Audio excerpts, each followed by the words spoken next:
Gujarat ફર્સ્ટનું buzzer વાગ્યું છે। વધુ એક સમાચાર, મુખ્યમંત્રી અને ગૃહ રાજ્યમંત્રીએ વડોદરાની મુલાકાત લીધી હતી।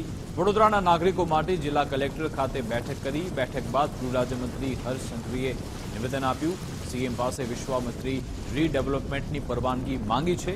સીએમએ ગણતરીની સેકન્ડમાં પ્રોજેક્ટની સૈદ્ધાંતિક મંજૂરી આપી દીધી। મુખ્યમંત્રીએ 1200 કરોડની સૈદ્ધાંતિક મંજૂરી આપી છે। વિશ્વામિત્રી નદી ડેમના પાણીને લઈ નિર્ણય લેવાયો છે। વધુ ટીમ બનાવી કેશડોલ આપવા કલેક્ટરની સૂચના આપી છે। રાશનની 35,000 કીટનું વિતરણ કરાયું। નુકસાનના સર્વે માટે વધુ 400 લોકોની ટીમમાં જોડાયા। અમદાવાદ, સુરત અને આસપાસથી સફાઈ માટે કર્મચારીઓ વડોદરા પહોંચશે। મુખ્યમંત્રી શ્રી પાસે વડોદરાના શહેરીજનો માટે વિશ્વામિત્રી રિવર રિવાઇવલ અને રીડેવલપમેન્ટ પ્રોજેક્ટ માટેની પરવાનગી માંગવામાં આવી। મુખ્યમંત્રી શ્રી દ્વારા વડોદરાના સૌ નાગરિકો માટે ગણતરીની સેકન્ડમાં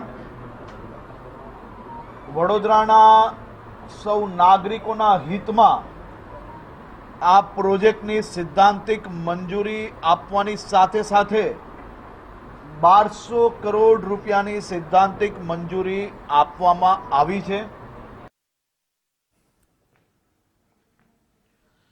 તો વિશ્વામિત્રી નદી જેના કારણે આખી વિકટ પરિસ્થિતિ સર્જાઈ છે, કારણ કે આજવા સરોવરમાંથી પાણી છોડાયું અને પછી વિશ્વામિત્રી નદીનું જે જળસ્તર છે સતત વધતું રહ્યું। 37 ફૂટ સુધી તેની જળ સપાટી પહોંચી ગઈ અને પછી આખું વડોદરા શહેર જાણે કે જળમાં તબદીલ થઈ ગયું। જળ કરફ્યુ લાગી ગયું। 80% વિસ્તારમાં પાણી ભરાઈ ગયા।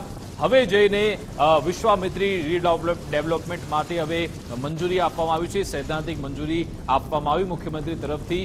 ગણતરીની સેકન્ડમાં જ આ પ્રોજેક્ટ માટે મંજૂરી આપવામાં આવી છે। કુલ 1200 કરોડનો આ પ્રોજેક્ટ રહેશે। સાથે સાથે હવે જ્યાંથી પાણી ઉસરવાની શરૂઆત થઈ છે, અનેક જગ્યાએ કાદવ કીચડ હશે, તેની સફાઈ માટે આસપાસના જે વિસ્તારો છે ત્યાંથી પણ સફાઈ કર્મીઓ વડોદરા પહોંચશે।